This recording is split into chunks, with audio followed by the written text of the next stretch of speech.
जिसले बंदा छुट्टी जाना घर टेलीफोन करना कोई चीजा की लोड़ वै ते दसो तो घरे लगू के आखने कि चमन आसान मुड़ आबाद होया, खबर छुट्टी नहीं सुनी दिल शाद होया। अल्लाह करे तू खैरी नाल घर अच्छे, हसना खेड़ना बेड़े बशकार अच्छे, बाकी किसी चीजा की लोड़ कोई नहीं। मामे चाचे ने पुत्र ते नाले भरा ताड़े, अड्डियां चाई के तकने पेरा ताड़े।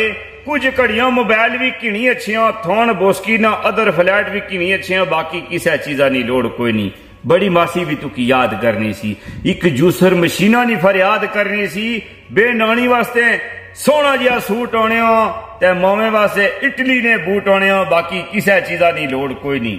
ज्यादा नहीं, 2-4 कंबल भी चाई किने, 6 बंगों ते हार भी बनवाई किने, 2-4 छापा ते कड़ा भी होई गच्छा है, रंगीन टीवी ते बड़ा फ्रिज भी होई गच्छा है, बाकी किसी चीजा की लोड़ कोई नहीं।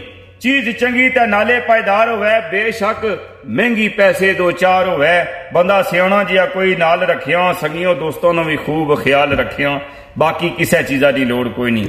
आखिर पुराने पैसा हथा नहीं बचिया मैल होंदी, भेणों भरावां नाल चहल पहल होंदी, दिल किसी गरीब न तोड़ियो ना ते बंदा खाली या सूब कोई।